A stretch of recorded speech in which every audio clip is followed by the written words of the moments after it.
Mari bergerak bersama turun penggerak, menebar manfaat bagi pendidikan merdeka. Lekas bergerak dalam pendidikan penggerak, ciptakan generasi unggul penopang bangsa. Mari bergerak, lekas bergerak dan selalu menggerakkan. Mari bergerak, lekas bergerak dan selalu menggerakkan. Mari bergerak bersama guru penggerak. Assalamualaikum warahmatullahi wabarakatuh. Waalaikumsalam warahmatullahi wabarakatuh. Alhamdulillahirabbil alamin. Puji dan syukur kita kepada Allah yang telah memberikan kita banyak nikmat sehingga kita dapat berkumpul di ruangan yang sederhana ini. Selanjutnya salawat beraneka salam marilah kita sambung sajikan kepada Nabi besar Muhammad SAW yang telah membimbing kita dari alam jahiliyah ke alam Islamiyah. Yang saya hormati Ibu Kepala Sekolah, kemudian yang saya hormati rekan-rekan guru SD Negeri 5 Langsa. Pada kesempatan kali ini kegiatan kompel kita berjalan seperti biasa, di mana pada hari ini sosialisasi tentang budaya positif yang akan disampaikan oleh Ibu Kasumawati selaku CGP Angkatan 11 Kota Langsa. Selanjutnya kepada Ibu untuk menyampaikan sosialisasi budaya positif kami persilahkan dengan segala hormat.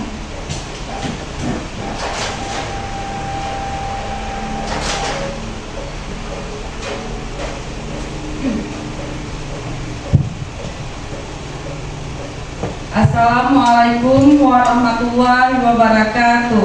Waalaikumsalam warahmatullahi wabarakatuh. Alhamdulillahirabbil alamin. Wassalatu wassalamu ala asrafil anbiya'i wal mursalin wa ala alihi washabihi ajmain. Amma ba'du. Syukur alhamdulillah, marilah sama-sama kita panjatkan kehadirat Allah Subhanahu wa taala yang mana pada hari ini masih memberikan keberkahan umur kepada kita sehingga kita dapat melaksanakan aktivitas seperti biasanya, yaitu sebagai pendidik di SD Negeri 5 Langsa yang kita cintai ini. Selanjutnya selawat beriring salam tak lupa pula kita sajikan atas pangkuan alam Nabi besar Muhammad SAW yang telah membawa kita semua dari alam yang tidak berilmu pengetahuan kepada dunia pendidikan, kepada dunia yang penuh dengan teknologi seperti yang kita rasakan sekarang ini, yang menjadi teladan bagi kita semua.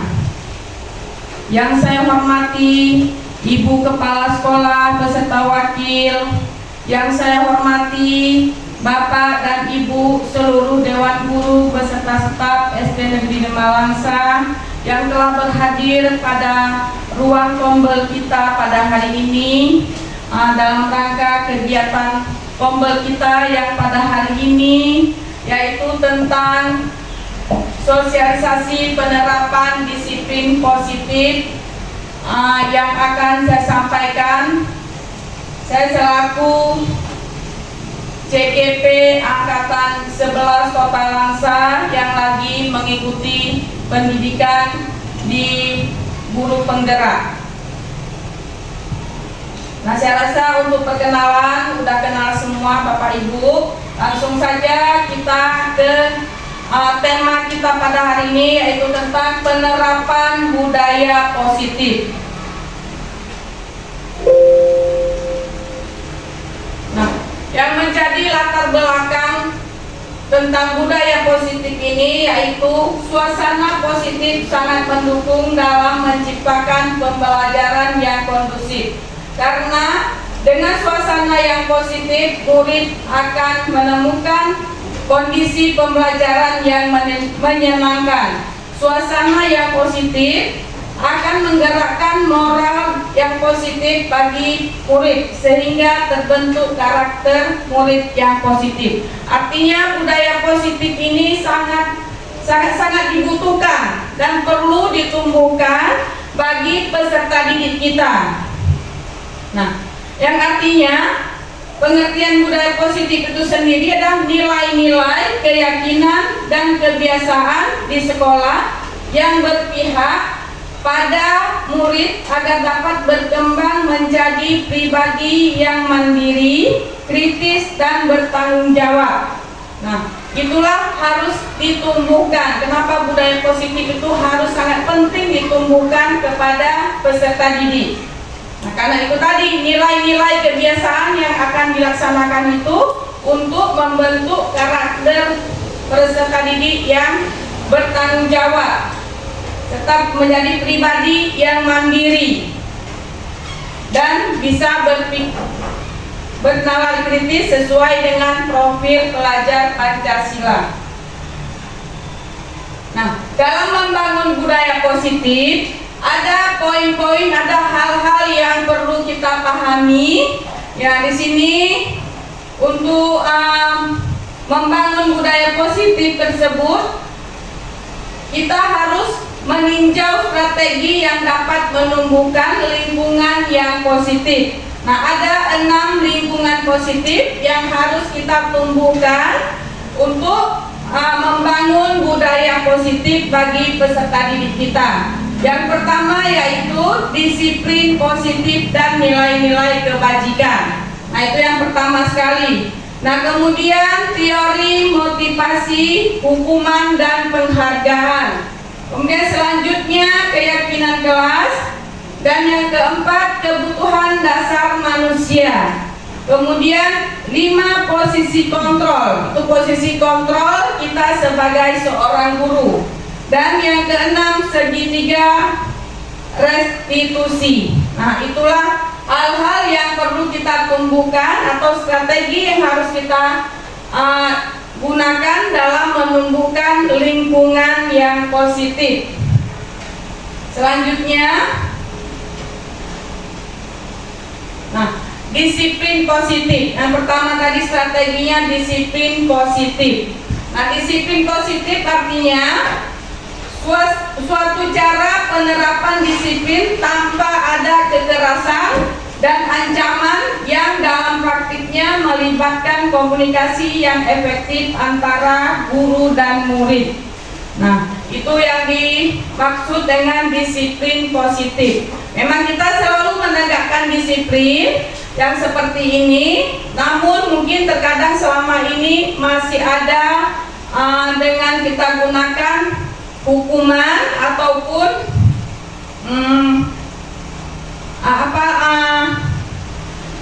untuk menegakkan ini belum efektif. Nah, yang sebenarnya itu disiplin positif itu yang kita bangun adanya komunikasi yang efektif antara guru dan peserta didik. Nah, kemudian dalam penerapan positif, murid diajarkan memahami apa itu konsekuensi dari perilaku mereka dan mengajarkan tanggung jawab serta rasa hormat dalam berinteraksi dengan lingkungannya. Nah, jadi tidak hanya mereka paham, tapi mereka memahami konsekuensinya dari apa yang mereka lakukan, dari perilaku mereka terhadap disiplin positif yang nantinya pasti ada sesuai dengan keyakinan-keyakinan yang mereka buat sendiri. Nah, kemudian jadi disiplin positif ini salah satu cara penerapan disiplin yang bertujuan untuk menumbuhkan kesadaran serta memberdayakan murid untuk melakukan sesuatu tanpa adanya dorongan dari luar. Artinya timbul dari dalam dirinya sendiri. Nah, timbul dalam diri dia sendiri untuk menerapkan budaya positif tersebut, bukan karena faktor dari luar. Nah, muncul keinginan dari dia sendiri. Nah, budaya positif ini dia muncul dari dalam diri sendiri, atau dikatakan dengan teori intrinsik. Nah, dari dalam diri sendiri, bukan dari dorongan atau faktor dari hal dari luar. Nah, selanjutnya, disiplin positif akan menumbuhkan nilai-nilai kebajikan yang universal. Artinya nilai-nilai kebajikan tersebut yang sifatnya positif, yang merupakan tujuan yang mulia yang ingin dicapai setiap individu. Nah, nilai tersebut bersifat universal dan lintas bahasa, suku, bangsa, agama, dan latar belakang budaya.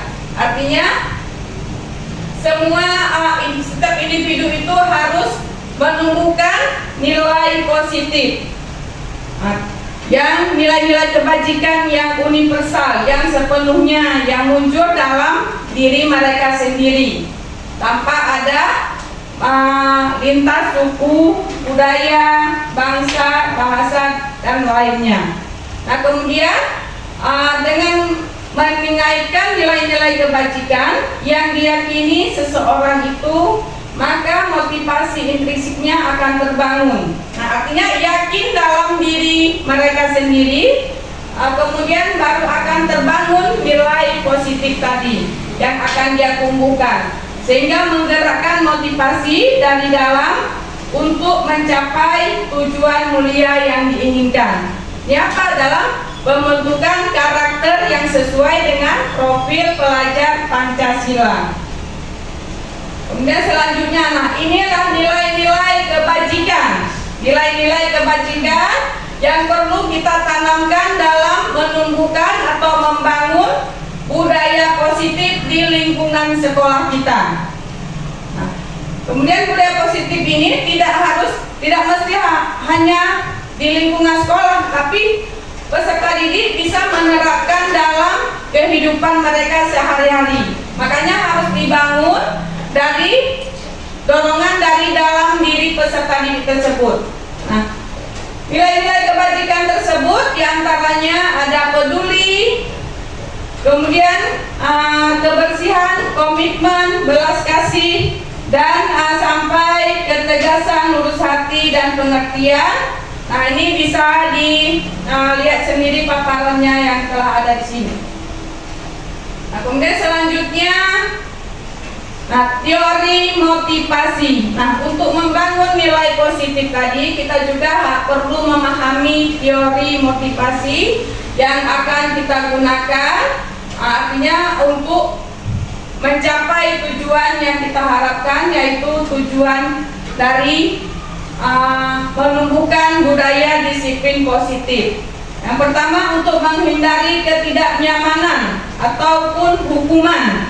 Nah, mungkin kalau sebelum kita memahami tentang budaya positif ini, bahwasanya kita masih ada yang menghukum murid tadi.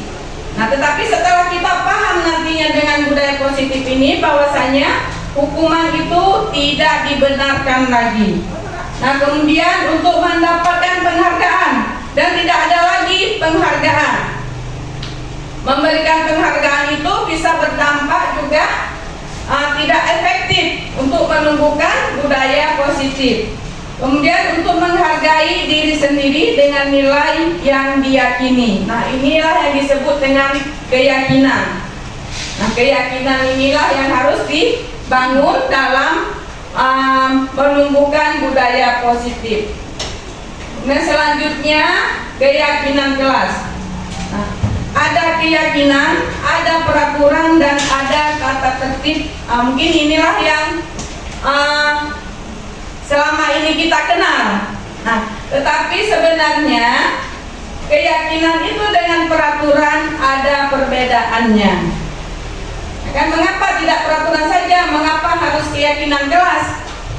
Nah, ada perbedaannya antara peraturan dan keyakinan. Nah, kalau peraturan itu, ketika ada peraturan yang dibuat di kelas tersebut, mungkin hanya dilaksanakan. Ketika tidak dilaksanakan, ya tidak ada masalah, tidak ada pengaruh. Tetapi kalau keyakinan ini tadi muncul dalam dirinya, artinya ketika dia melaksanakan itu betul-betul muncul dalam diri individu itu sendiri, tanpa ada dorongan, tanpa ada paksaan dari luar.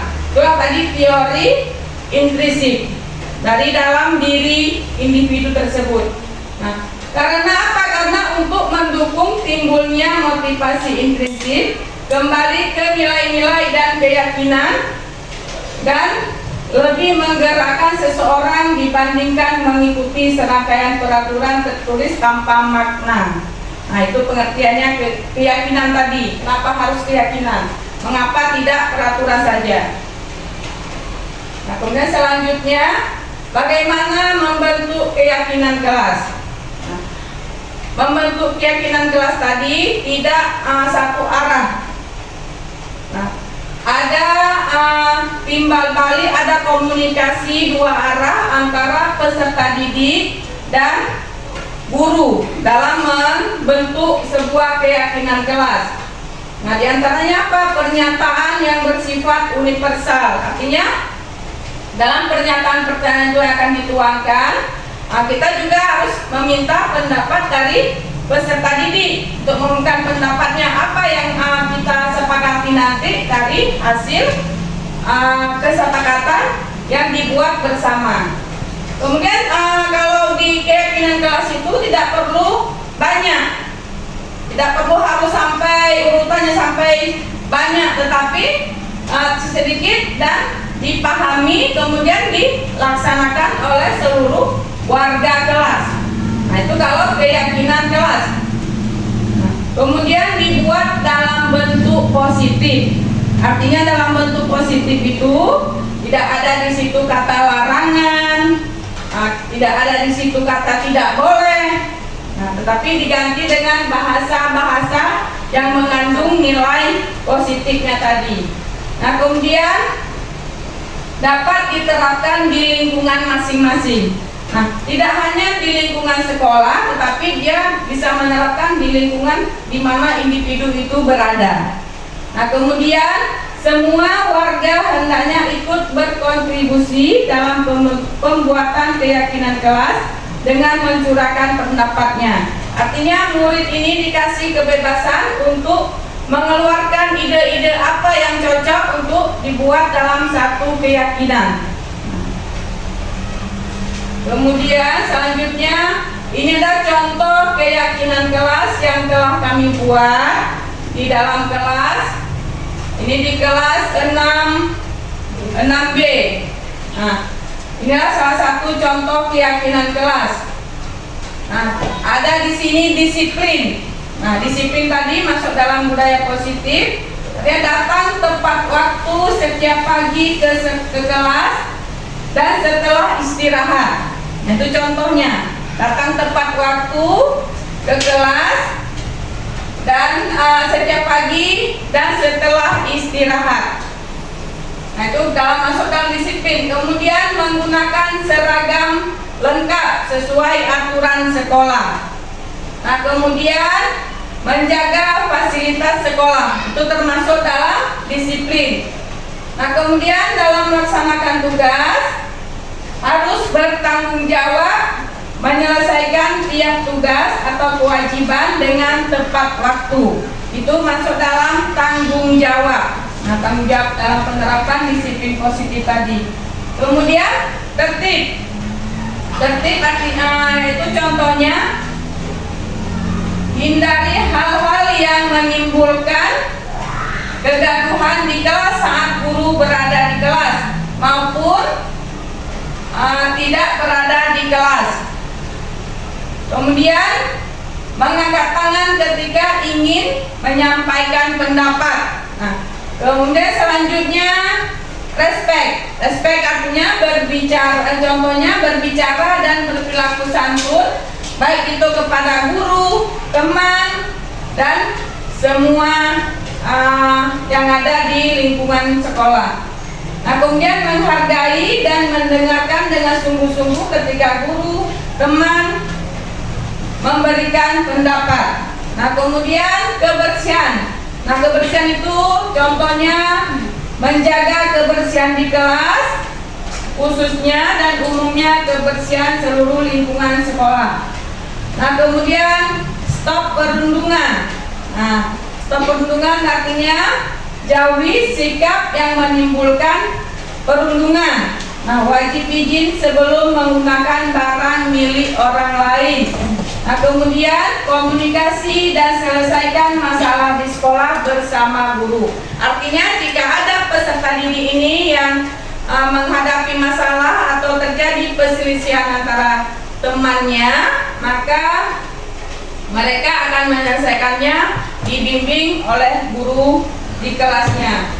Nah, itu keyakinan kelas 6B. Nah, kemudian keyakinan yang kita ambil di sini artinya sopan santun, saling menghargai. Sopan santun tadi, guru dan siswa senantiasa bersikap berbicara dengan sopan dan santun. Nah, setiap warga sekolah tadi untuk membangun budaya positif itu selalu berbicara dengan sopan dan santun, baik itu terhadap sesama teman dan juga terhadap peserta didik. Artinya apa? Guru ini menjadi panutan bagi peserta didik. Maka kita juga yang paling utama memberikan contoh bagaimana kita bersikap santun terhadap orang lain. Nah, kemudian saling menghargai. Menghargai hak setiap orang dan ketika seseorang memberikan pendapat. Nah, dalam satu kelas itu pasti ada pendapat-pendapat. Nah, yang lain tidak memberikan pendapat, kita menghargai setiap orang yang memberikan pendapat. Nah, kemudian disiplin waktu, menghargai ketepatan waktu. Nah, kemudian menjaga kebersihan dan kerapian. Nah, senantiasa kita peduli terhadap lingkungan kita untuk selalu menjaga kerapian dan kebersihan agar kegiatan yang kita lakukan bisa nyaman dan aman. Nah, kemudian menjalin komunikasi yang baik dan berdiskusi jika ada hal-hal yang perlu disampaikan, ada permasalahan yang ingin dicari penyelesaiannya. Nah, kemudian selanjutnya, dengan kesepakatan kelas yang telah dibuat tadi, kemudian dipajang di depan kelas, maka itu menjadi kesepakatan bersama. Nah, dengan menyepakati keyakinan bersama, murid diharapkan menumbuhkan motivasi intrinsik, motivasi dari dalam dirinya sendiri, bukan atas dorongan dari orang lain. Tidak ada lagi motivasi eksternal, artinya bukan dari luar. Nah, kemudian seperti dengan pemberian penghargaan ataupun mengapa, artinya pemberian penghargaan ini, oh kamu melakukan ini, nanti saya kasih kamu hadiah. Nah, berarti itu dari dorongan dari luar, bukan dari dalam diri dia sendiri. Tapi kita harus bisa meyakinkan bahwasanya keyakinan itu timbul memang betul-betul dari dalam individu itu sendiri. Bukan hanya karena mengharapkan imbalan tadi, mengharapkan penghargaan tadi, makanya mau dia melakukannya. Berarti itu bukan dari dalam diri dia sendiri. Nah, kemudian dihukum oleh penghargaan. Itu tadi yang hukuman. Maksud penghargaan menurunkan kualitas. Artinya berarti karena ada sesuatu hal maka dia mau melakukannya. Nah, kemudian penghargaan mengurangi motivasi dari dalam diri sendiri, motivasi intrinsik. Artinya apa? Kalau dia cuma dorongan dari luar, berarti dia tidak bertahan, tidak bisa menumbuhkan untuk jangka waktu yang panjang. Hanya karena dorongan aja, ketika pas ada guru yang memantau maka dia melaksanakannya, tapi selebihnya itu tidak berjalan lagi, tidak diterapkan lagi. Nah, kemudian penghargaan mematikan kreativitas. Artinya apa? Karena hanya ada penghargaan, makanya dia mau berbuat tadi. Setelah tidak ada penghargaan, maka dia sama sekali tidak ada keyakinan untuk dorongan dalam dirinya untuk melakukan hal-hal yang baru. Seperti itu. Selanjutnya, nah, hukuman dan konsekuensi. Ada perbedaannya antara hukuman dan konsekuensi. Nah, perbedaannya yaitu yang pertama, kalau hukuman sesuatu yang menyakitkan harus terjadi, itu hukuman. Nah, tapi kalau konsekuensi sesuatu harus terjadi. Nah, kemudian membuat anak sakit untuk jangka waktu yang lama. Nah, kalau konsekuensinya membuat anak merasa tidak nyaman dalam jangka waktu yang pendek. Nah, kemudian kalau kita gunakan hukuman tadi, anak membenci kedisiplinan. Tapi kalau kita menggunakan konsekuensi, anak akan menghargai disiplin. Nah, kemudian selanjutnya kalau kita memaksakan anak, tapi kalau kita lakukan dengan tanpa hukuman, dengan konsekuensi, stimulus atau tanggapan anak akan timbul. Nah, kemudian mendorong anak menyakiti diri sendiri. Nah, itu kalau kita lakukan dengan hukuman, artinya dengan paksaan. Tetapi kalau kita melakukannya dengan konsekuensi, mendorong anak agar mudah menyesuaikan diri. Nah, kemudian konsep diri yang buruk, dengan konsekuensi konsep diri menjadi lebih baik. Nah, kemudian anak belajar untuk menyembunyikan kesalahan. Nah, artinya dia karena ada hukuman tadi, dia takut tadi dengan hukuman, maka dia menyembunyikan kesalahan yang dia lakukan. Tapi dengan adanya konsekuensi yang telah kita buat, anak belajar untuk mematuhi aturan. Nah, kemudian selanjutnya marah, merasa bersalah, dipermalukan, merasa tidak dihargai. Nah, kemudian kalau kita menggunakan konsekuensi, kehilangan hak, dibuat tidak nyaman, diasingkan untuk sementara waktu. Nah, itulah perbedaan antara hukuman dan konsekuensi. Nah, jadi kita untuk membangun budaya positif ini, kita juga harus ada konsekuensi yang kita buat, dan konsekuensi itu tidak kita sendiri yang menerapkannya, tetapi anak juga harus paham dia apa konsekuensi kalau keyakinan kelas tersebut dia tidak lakukan. Nah, ada konsekuensinya yang dia sudah juga pahami. Nah, misalnya ketika dia tadi keyakinan kelas yang kita buat disiplin, datang tepat waktu. Nah, ketika anak datang terlambat tadi, nah itu tidak langsung kita menghukumnya, tetapi kita gunakan konsekuensinya. Kita nanya dulu mengapa dia datang terlambat, kemudian apakah anak-anak itu sudah paham apa keyakinan kelas yang kita buat. Jadi tidak langsung menghukum anak tersebut dengan dia datang terlambat, artinya melanggar aturan keyakinan kelas yang telah disepakati. Dan selanjutnya restitusi. Nah, restitusi. Bapak Ibu, apakah pernah mendengar kata restitusi? Pernah. Saya yakin Bapak Ibu semua sudah paham apa itu restitusi. Nah, di sini saya memperjelaskan kembali. Restitusi itu proses menciptakan kondisi bagi murid untuk memperbaiki kesalahan mereka, sehingga mereka bisa kembali pada kelompok mereka dengan karakter yang lebih kuat.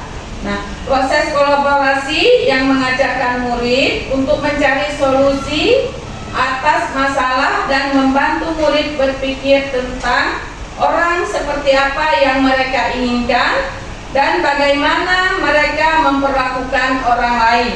Nah, itu yang dimaksudkan dengan restitusi. Nah, ciri-ciri dari restitusi itu sendiri yaitu yang pertama, bukan untuk menembus kesalahan, tetapi untuk belajar dari kesalahan. Nah, setiap manusia, setiap murid tadi pasti tidak luput dari kesalahan. Pasti ada kesalahan yang mereka lakukan. Nah, tetapi dengan adanya restitusi tersebut, mereka kesalahan itu bukan untuk menembus kesalahan, tetapi belajar dari kesalahan tersebut untuk memperbaiki ke depannya. Kemudian memperbaiki hubungan. Dan tawaran bukan paksaan, artinya menawarkan apa yang sepantasnya dilakukan. Nah, kemudian restitusi fokus pada karakter, bukan tindakan, tapi dalam membentuk karakter individu itu. Restitusi fokus pada solusi, artinya mencari pemecahan masalah terhadap kesalahan yang dilakukan. Nah, kemudian restitusi mencari kebutuhan dasar yang mendasari tindakan apa yang telah dilakukan oleh peserta didik. Nah, ini adalah perbedaan hukuman, konsekuensi, dan restitusi. Inilah perbedaan ketiga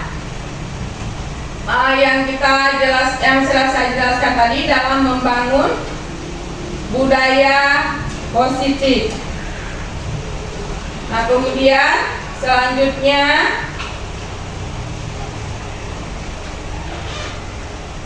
ketika anak akan melakukan suatu hal dan tindakan yang cenderung negatif, hal tersebut karena ada kebutuhan dasar yang belum terpenuhi.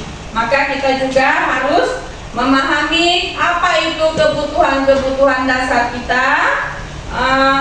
Ada beberapa kebutuhan dasar, artinya kebutuhan dasar seorang kita pendidik, kebutuhan dasar anak yang harus dipahami. Nah, kita juga harus ada kontrol diri. Nah, seorang guru itu ada nilai kontrolnya dalam kita mendidik dan dalam proses pembelajaran. Maka kita juga harus memahami kontrol diri tersebut, kontrol kita sebagai seorang guru. Ada beberapa kontrol guru yang harus kita pahami. Nah, baik, untuk selanjutnya tentang materi 5 kontrol guru tadi dan kebutuhan dasar manusia akan dijelaskan oleh rekan saya yang terhormat Ibu Murni Mumtazilah SPD. Kami persilakan.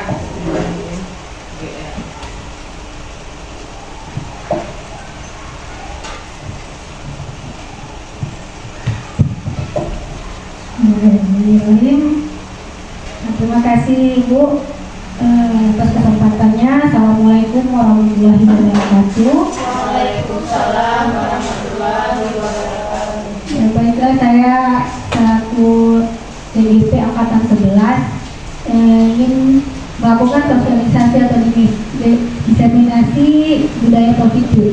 Saya akan melanjutkan paparan dari Ibu Rasmawati. Sebelumnya kita ini dulu ya, ice breaking dulu biar agak nggak terlalu tegang, ya, biar nggak terlalu ngantuk. Nah, jadi boleh bersama pasangan sebelahnya. Nanti ada yang jadi hijau dan yang satu lagi jadi hitam. Jadi bukan orangnya hitam tapi hitam. Yang satu jadi hitam, yang satu jadi hijau. Jadi tepuk. Yang satu tangannya ditepuk. Jadi kalau saya bilang hitam, yang hitam tepuk yang hijau, yang lawannya. Kalau saya bilang hijau, tepuk yang hitam, gitu. Jadi sama pasangannya. Boleh yang mana aja boleh. Nah, ya boleh siap-siap. Oke. Boleh yang mana nih, boleh pilih yang mana. Yang mau jadi hitam, mana yang jadi hijau, silakan. Ya, oke, 1, 2, hijau.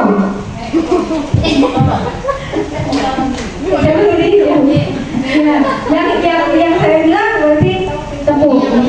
Ya, hitam. Hitam. Hijau. Oke. Hitam. Oke, bagus, sudah lengkap lagi sedikit. Nah, kita lanjutkan materi kita selanjutnya. Sebelumnya tadi kita sudah belajar tentang hukuman, perbedaan hukuman, konsekuensi, dan restitusi. Nah, ini adalah cara kita bagaimana menyelesaikan permasalahan biasanya di aktivitas sehari-hari pembelajaran kita. kita. Nah, tapi ada cara yang lebih pantas dan lebih baik yang harus kita pilih di antara ketiga cara yang ada di sini. Nah, selanjutnya ini juga terjadi adanya hukuman, konsekuensi atau permasalahan-permasalahan yang terjadi di dalam kelas atau dalam lingkup pendidikan kita sehari-hari itu terjadi karena ada kebutuhan dasar yang tidak terpenuhi dari peserta didik kita. Nah, kebutuhan dasar itu sebagai manusia itu banyak. Ada apa kira-kira itu? Kebutuhan dasar kita sebagai manusia kira-kira kita butuhnya apa gitu? Ibu Putri tahu kebutuhan dasar kita apa kira-kira yang perlu kita butuh? Kalau Putri perlunya apa kira-kira? Dari emosi kita sendiri yang harus bisa kita kontrol, karena sewaktu dulu ya emosi itu perlu untuk anak-anak gitu. Tapi kebutuhan emosi, ketenangan hati gitu ya.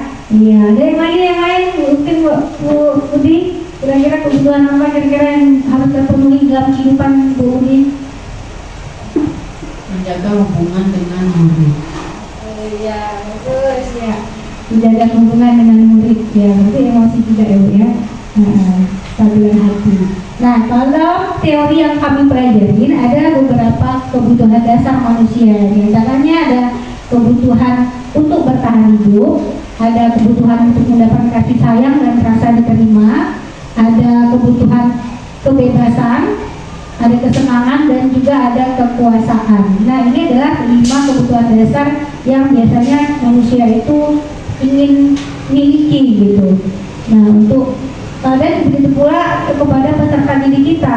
Nah, jika peserta didik kita tidak memperoleh dan mendapatkan kebutuhan dasar tersebut, maka mereka merasa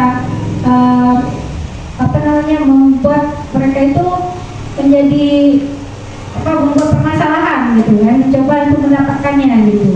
Nah, selanjutnya sehingga kalau ada yang terjadi pada peserta didik kita, segala permasalahan itu kita harus bisa menjadi memposisikan diri kita untuk mengarahkan peserta didik kita itu menjadi lebih terarah, lebih baik untuk menyelesaikan permasalahannya.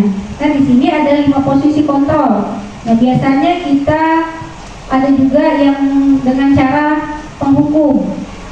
Nah, penghukum ini biasanya juga sering terjadi di sekolah-sekolah. Nah, penghukum ini biasanya dia mengucapkan dengan kata-kata yang lantang, kasar, dan melotot biasanya gitu ya. Melototnya, kamu kenapa kamu buat seperti ini gitu kan? Nah, ini kamu nggak tahu ya, ini kan nggak boleh gitu. Nah, jadi itu biasanya penghukum. Dan penghukum ini biasanya sangat ditakuti sama peserta didik. Dan selanjutnya pembuat rasa bersalah. Nah, pembuat rasa bersalah ini kita biasanya berkata-kata kepada siswa kita dengan cara memelas, dengan wajah yang sedih. Kamu gak kasihan ya ibu, bisa gitu. Dengan cara seperti ini kan ibu nanti kena marah ibu kepala sekolah, nanti ibu malu. Nah, itu seperti membuat sebagai posisi kontrol, membuat rasa bersalah. Nah, kalau sebagai teman biasanya itu kita lebih seperti mengajak, seperti berteman dengan peserta didik kita. Jadi tidak terlalu kaku gitu kan. Nah, kenapa kamu buat seperti ini dari sini? Nah, seperti itulah kira-kira dialog seperti teman gitu. Nah, kalau pemantau ini lebih seperti mengingatkan kembali kepada peserta didik kita apa yang sudah ada ketentuan-ketentuan dan peraturan dari sekolah. Nah, ini peraturannya kan tidak boleh datang telat. Kenapa kamu datang telat? Nah, kalau kamu datang telat, kamu sudah tahu kan apa konsekuensinya. Nah, jadi lebih tegas, lebih dasar, itu biasanya memantau. Nah, kalau manajer, ini kita biasa lebih ramah, ya, lebih mengingatkan bagaimana. Dan kita di sini, nah, posisi manajer inilah kita menggunakan cara untuk restitusi tadi. Nah, di posisi manajer ini, menurut Bapak Ibu kira-kira yang mana yang sering kita lakukan ya pada peserta didik kita? Manajer ya? Iya, mudah-mudahan ada yang penghukum di sini ya. Oke, baik, lanjut. Nah, ini motivasi eksternal dan intrinsik. Berikut adalah contoh penerapan posisi kontrol. contohnya kalau kita melakukan posisi kontrol sebagai penghukum, itu biasanya contohnya menunjuk-nunjuk tadi ya saya bilang menghadir, lalu kata-katanya kalau kamu tidak melakukan saya akan keluarkan kamu dari kelas misalnya, itu sebagai penghukum. Nah, atau kita melihat dengan sudut mata kita dari kejauhan, nah karena siswanya ribut atau apa dan kita wajah yang mengerikan gitu kan, nah itu juga sebenarnya sebagai penghukum ya. Terus nah ini sebagai penghukum, untuk cara-cara dengan cara posisi kontrol penghukum itu akan menimbulkan identitas gagal bagi peserta didik kita. Identitas gagal itu merasa dia tuh, aduh saya ini salah gitu kan, kayak nggak berguna gitu kan, jelek kali lah di kelas, jadi orang yang paling gak baik gitu. Jadi mereka itu merasa gagal menjadi seorang peserta didik. Jadi setelah itu ada juga yang untuk motivasi sukses atau identitas perilaku kontrol yang positif, itu ada 3 yang tadi. Ini menjadi teman, pemantau atau manajer itu membuat atau menumbuhkan perilaku kontrol positif bagi peserta didik. Jadi yang tadi yang seharusnya tidak dibolehkan itu hanya penghukum. Tapi kalau untuk posisi sebagai teman, pemantau atau manajer itu masih dibolehkan sesuai dengan sikon yang ada di dalam nanti sikon atau situasi kondisi yang ada terjadi dalam pembelajaran kita. Nah, kalau ini ada juga contoh kalimatnya, sebagai teman, lakukan untuk Bapak Ibu ya, yang sudah nanti lakukan untuk Bapak Ibu ya ini. Ya sudah, nanti Bapak Ibu bantu bereskan. Nah, itu termasuk posisi sebagai teman. Nah, ada juga yang pemantau tadi nih contohnya, apa yang telah kamu lakukan. Nah, ini kan atau apa yang terjadi sekarang, nah, bisa kamu kan tahu ini konsekuensinya. Nah, itu seperti itu kira-kira itu.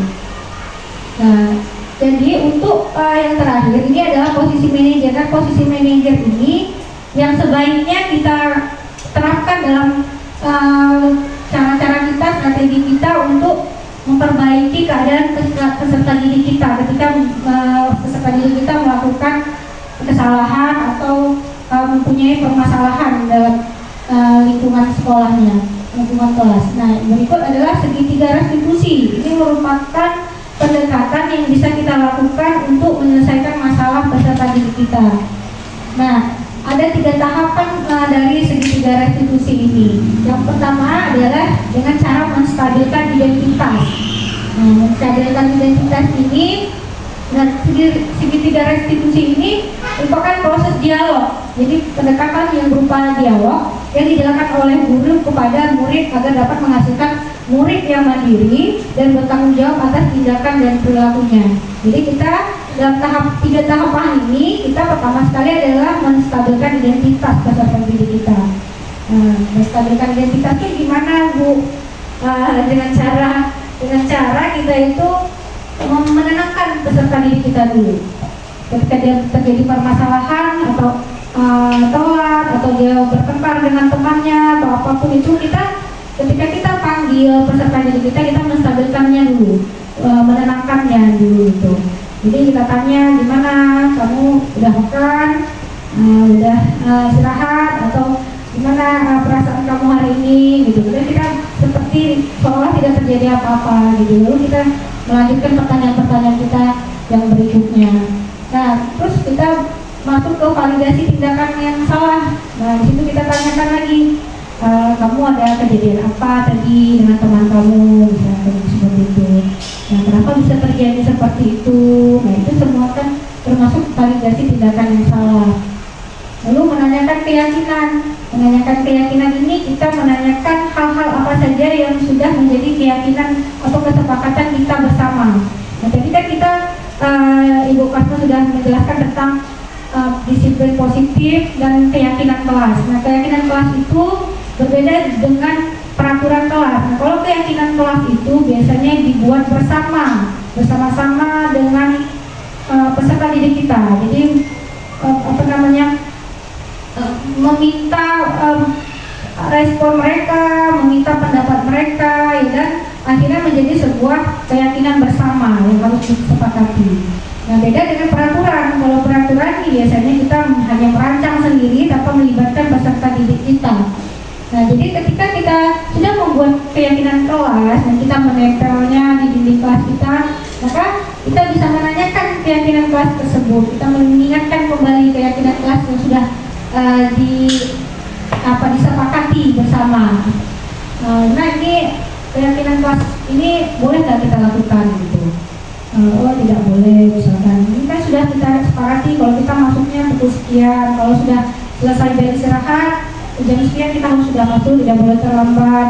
Nah, jadi kita mengingatkan kembali kepada peserta didik kita tentang keyakinan kelas tersebut.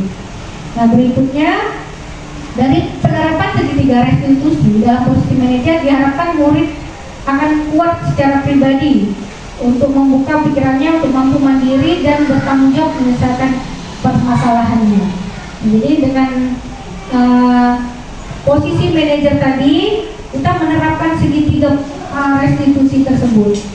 Nah, lalu selanjutnya, nah ini contohnya tadi. Kira-kira kata-kata untuk menstabilkan identitas untuk membuat anak yang merasa gagal itu dapat menjadi lebih positif lagi terhadap dirinya. Nah, ini berikut ini contoh kata-kata seorang gurunya, berbuat salah adalah hal yang manusiawi. Nah, atau semua orang pernah berbuat salah, jadi kamu tidak perlu takut. Nah, seperti itu. Berbuat salah adalah manusiawi, jadi semua orang pun pernah berbuat salah. Nah, gitu. Jadi kita stabilkan dulu emosinya, hatinya, jadi sehingga anak tersebut tidak merasa dirinya itu gagal gitu, seperti itu. Tidak ada manusia yang sempurna, jadi semua orang juga pun pernah ada melakukan kesalahan. Kita pasti bisa menyelesaikan masalah ini. Jadi sehingga siswa itu timbul hal-hal positif dalam dirinya untuk bisa berubah ke depannya. Nah, selanjutnya yang tadi validasi tindakan yang salah. Nah, jadi di sini untuk membantu siswa mengenali kebutuhan yang ingin dipenuhinya karena melakukan tindakan itu. Pada dasarnya setiap perilaku manusia itu bertujuan untuk memenuhi kebutuhan dasarnya. Jadi kita lihat lagi siswa tersebut, kita tinjau lagi bahwasanya ketika dia melakukan kesalahan tersebut sudah pasti ada kebutuhan dasarnya yang tidak terpenuhi. Misalnya dia mengganggu teman di kelas, sementara dia mungkin sudah selesai dalam pekerjaannya. Nah, kebutuhan dasar yang dia inginkan itu sebenarnya mungkin dia menginginkan kebebasan atau kesenangan dalam dirinya, namun dia tidak dapat. Nah, jadi dia mengganggu temannya di dalam kelas. Nah, seperti hal-hal seperti itu yang perlu kita lakukan segitiga restitusi. Nah, jadi di dalam validasi tindakan yang salah ini, guru biasanya akan bertanya, kamu pasti punya alasan kenapa kamu melakukan hal tersebut. Jadi siswa ini dia bereksplorasi lagi dengan apa tindakan dia yang membuat dia melakukan hal seperti itu. Maukah kamu belajar cara lain tanpa harus berbuat seperti ini? Nah, seperti itu. Kamu bisa saja melakukan hal yang buruk, tapi kamu bisa memilih yang tidak, kamu bisa memilih tidak melakukannya, kan? Nah, seperti itu. Jadi ini adalah contoh-contoh dalam pengungkapan bahasa ketika kita melakukan segitiga restitusi pada siswa kita. Nah, selanjutnya menanyakan keyakinan. Nah, sini anak melihat kesalahannya dihubungkan dengan nilai-nilai yang mendasari manusia berinteraksi dengan orang-orang lain, seperti keyakinan yang telah disepakati. Dan di sini ada contoh komunikasi gurunya. Apakah tindakan kamu sesuai dengan keyakinan kelas kita? Nah, jadi kita sebagai guru menanyakan lagi kepada siswa kita apa yang sudah menjadi kesepakatan tadi, sehingga siswa itu mengingat lagi apa yang seharusnya dia tidak lakukan dan yang menjadi pelanggaran bagi dia. Lalu kamu ingin menjadi anak yang seperti apa? Nah, selanjutnya apa yang kamu rasakan ketika kamu melakukan itu? Apakah kamu mau menjadi orang yang seperti apa? Nah, seperti itu. Jadi ini berikut ini adalah contoh-contoh cara kita untuk bertanya kepada siswa kita agar kita tidak, dan perkataan kita ini juga kita harus harus dapat mengaturnya. Jadi sehingga anak kita itu merasa nyaman kepada kita, ya, tidak sembarangan kita, kenapa kamu, jangan sambil melotot gitu kan. Sehingga siswa untuk menjelaskan pun dia menjadi takut. Dan yang lebih parahnya lagi, kalau seandainya dia sudah menjadi takut, nanti ada kebohongan lagi yang di dalamnya itu. Dia semakin berbohong. Sehingga karena kalau dia berkata jujur, dia nggak kata jujur, sudah kena marah, apalagi nggak jujur gitu. Jadi sehingga anak tersebut pun merasa ketakutan. Nah, jadi dengan segitiga restitusi ini kita menerapkan budaya positif untuk lingkungan kita, untuk siswa kita. Nah, berikut ada juga contoh untuk penerapan 5 posisi kontrol tadi, ya. Bisa saya berikan contoh. Dan berikut ini adalah contoh penghukum pada satu. Selalu terlambat. Kamu deh, pasti terlambat. Aku, saya Apa? Apa coba? Alasan kamu apa lagi? Kapan sih kamu tidak terlambat? Malas sekali ya kamu jadi anak. saya Dasar pemalas. Gak kapok-kapok sih kamu. Sudah berapa kali terlambat? Sana, kamu keliling lapangan basket 2 kali. kenapa saya harus ke lapangan basket, Bu? Kenapa? Kamu seorang ibu. Berani-beraninya jawab. Sudah terlambat, masih berani jawab pula. Sekarang, keliling lapangan basket 5 kali sekalian. Biar kamu. Cepat. Pergi ke lapangan basket. Posisi penghukum biasanya berbicara. Nah, pada posisi penghukum ini biasanya dia tidak antara kesalahan dan hukuman itu tidak sinkron, tidak ada keterkaitan. Jadi seperti tadi siswanya terlambat, tapi yang dilakukan adalah disuruh keliling lapangan. Jadi tidak ada kesinkronan atau ketidaksamaan yang tidak cocok gitu ya.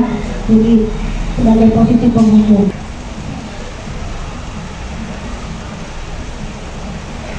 Selamat pagi, Bu. Naren. Kamu kenapa terlambat lagi, nak? Ya Tuhan, Naren. Kamu senang ya bikin ibu susah ya? Kalau kamu terlambat lagi, nanti ibu yang kepala sekolah, nak. Disangka ibu tidak bisa membina kamu. Tuh, gimana ini? Maaf, Bu. Duh, Gusti Naren. Kamu susah ya kalau ibu sudah bapak kepala sekolah. Terus, sekarang ibu harus tulis apa ini di buku absen? Ini kamu sudah sering terlambat loh. Ibu harus apa coba? Maaf, Bu. Maaf sekali. Ya sudah, lain kali jangan bikin ibu susah lagi ya nak ya.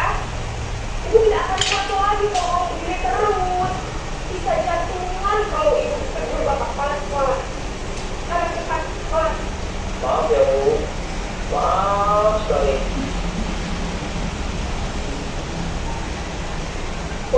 Nah, pada posisi merasa bersalah ini guru akan menyatakan hal-hal merasa kesalahannya itu ada pada murid. Jadi dengan membuat guru itu seperti menderita. Jadi si anak juga merasa hatinya itu ya, oh saya salah gitu. Jadi ketika itu dia semakin merasa menjadi tidak berguna gitu. Jadi kayak sepertinya dia tuh kayak jahat gitu. Jadi sebenarnya ini juga kurang baik untuk dilakukan. Ibu. Wah, sudah jam berapa ini nak? Terlambat lagi ya saya. Iya, Bu. Habis ibu saya lupa mengucap saya, Bu. Kamu malah menyalahkan ibu kamu. Kamu bukannya anak yang larinya paling kencang. Kok terlambat sih? Iya, Bu. Saya memang terlambat bangun tadi. Jadi, biarpun saya rincang, tetap nanti menjar, Bu. Ya sudah sana. Nanti lain kali larinya lebih cepat.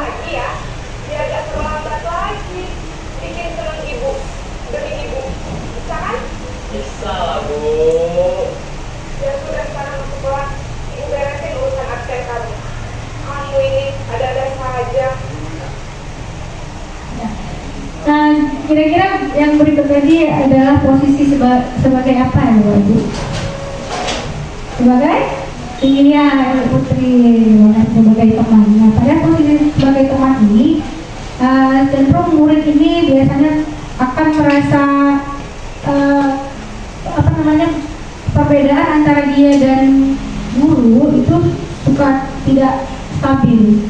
Karena dia merasa seperti ini teman gitu. Jadi tidak ada perbedaan terkadang. Dan ketika kita peserta didik itu tidak menjadi atau tidak dibela oleh gurunya, dia akan merasa seperti marah gitu ketika pada tidak posisinya tidak sama seperti yang sebelumnya gitu.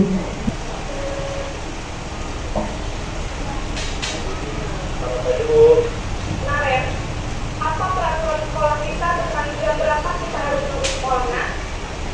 Kita harus di sekolah jam 7, Bu. Iya betul, sekarang sudah jam 7.20. Naren sudah tahu konsekuensinya jika terlambat hadir. Paham, Bu.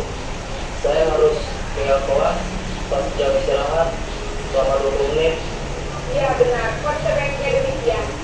Jadi nanti jam 9.30 pas istirahat, kamu harus tinggal di kelas, kerjakan tugas tambahan untuk ketinggalan kamu, ya? Baik, Bu. Nah, berikut adalah posisi sebagai pemantau ya. Jadi pemantau ini biasanya lebih memantau dan memberikan mengingatkan kembali apa-apa saja yang menjadi kesepakatan dan dengan biasanya ekspresi gurunya itu lebih ke yang datar saja gitu, tidak menampilkan keramahan gitu. Itu merupakan posisi pemantau. Jadi posisi pemantau ini hanya mengingatkan kembali dan mengingatkan kembali konsekuensi dari kesalahan tersebut. Selamat pagi, Bu. Selamat pagi, Naren. Maaf, Bu. Saya terlambat. Ya, sekolah masuknya jam 7, sekarang sudah jam 7.20. Jadi sekarang bagaimana ini, Naren? Maaf, Bu. Saya lupa alarm saya semalam. Baiklah, menurut kamu, keyakinan sekolah yang mana yang perlu kamu tingkatkan? Menghargai diri sendiri dan orang lain mungkin ya, Bu. Setuju. Jadi, apakah Naren meyakini prinsip saling menghormati tersebut? Iya, Bu. Saya meyakininya. Apakah Naren bersedia memperbaiki masalah keterlambatan ini? Bersedia, Bu. Bagaimana kamu akan perbaiki masalah keterlambatan ini? Saya akan coba untuk tinggal lupa menyetel alarm saya, Bu.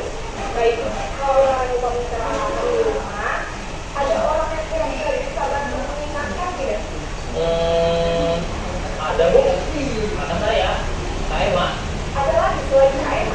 Selain Kak Emma, ada ibu saya.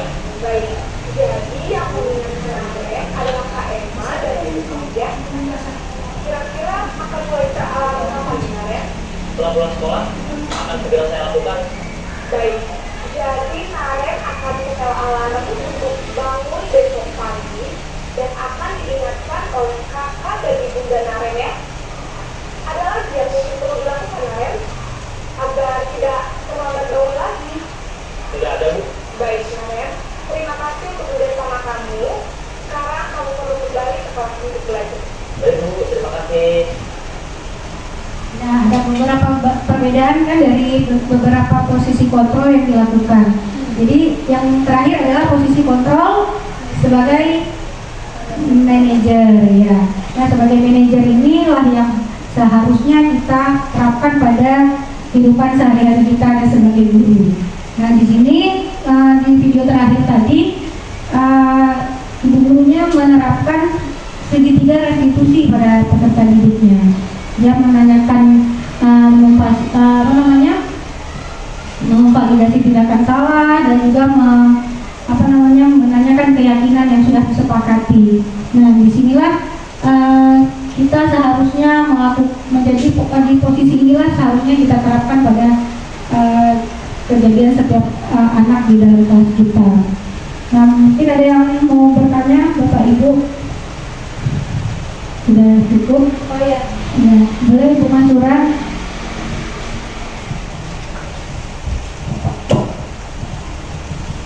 Ini Bu Mumtaz, kami kelas 1 untuk keyakinan kelas tadi yang terbicarakan yang dibahas itu sangat sulit tentunya menerapkan keyakinan kelas kepada siswa kelas 1.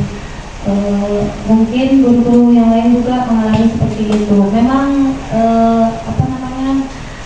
ada sih perubahan dari waktu ke waktu untuk kelas 1, cuman tentunya agak lama untuk menerapkan keyakinan kelas tersebut.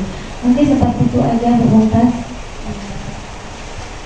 Ya, baik Ibu, ya memang untuk menerapkan keyakinan kelas, apalagi peserta didik kita termasuk peserta didik peralihan dari PAUD ke sekolah dasar. Jadi mereka masih banyak bermain dan belum terlalu serius untuk pembelajaran, untuk melakukan kedisiplinan gitu ya. Tapi memang semuanya membutuhkan proses ya Bu ya, pelan-pelan.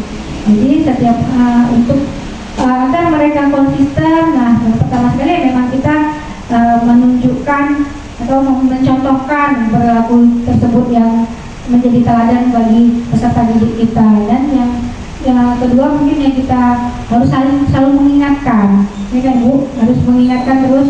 Nah ini kalau sebaiknya harus bagaimana, atau kalau ketika kita berbicara, kalau misalnya yang lain berbicara, kira-kira kita bisa dengar nggak ya anak itu yang mau berbicara, atau gimana ya caranya kita biar kita dengar apa yang kawan kita bilang gitu kan. Jadi mungkin kembalikan lagi kepada peserta didiknya, oh harus diam dulu biar dengar gitu ya kan. Jadi sehingga peraturan tadi atau keyakinan kelas itu bisa kita ingatkan kepada peserta didik kita. Nah, bahwasanya kalau misalnya kita ribut atau berbicara semua, kita nggak bisa dengar kan kawan kita yang lagi mengatakan pendapatnya, mengungkapkan pendapatnya. Nah, seperti itu. Lalu hal-hal yang lain misalkan membuang sampah atau yang lainnya. Nah, kita bisa kembalikan lagi kepada peserta didik kita. Tapi itu pun juga memang ya harus berproses Ibu ya. Yang aku perlahan sabar. Ya, mungkin ada yang lain Ibu? Tidak ada. Terima kasih. Kalau begitu kita mungkin sampai sini saja pemaparan yang bisa kami berikan kepada rekan-rekan semuanya, Bapak Ibu.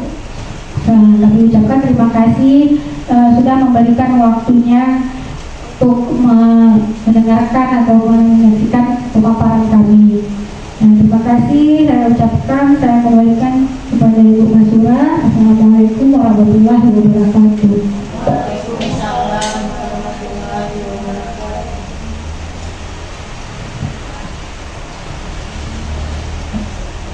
Baik, Bapak Ibu yang hadir pada hari ini di komunitas belajar, mudah-mudahan apa yang telah disampaikan tadi oleh Ibu Kasmawati dan Ibu Murni Mumtazilah tentang budaya positif yang sangat bermanfaat tentunya, dan semoga dapat dilaksanakan nantinya di kelas masing-masing, di sekolah kita. Demikian Kombel hari ini kita tutup, dan saya akhiri dengan wabillahi taufiq wal hidayah. Wassalamualaikum warahmatullahi wabarakatuh. Waalaikumsalam. Mari bergerak bersama guru penggerak, menebar manfaat bagi pendidikan merdeka. Lekas bergerak dalam pendidikan penggerak, ciptakan generasi unggul penopang bangsa. Mari bergerak, lekas bergerak dan selalu menggerakkan. Mari bergerak, lekas bergerak dan selalu menggerakkan. Mari bergerak, lekas bergerak dan selalu menggerakkan.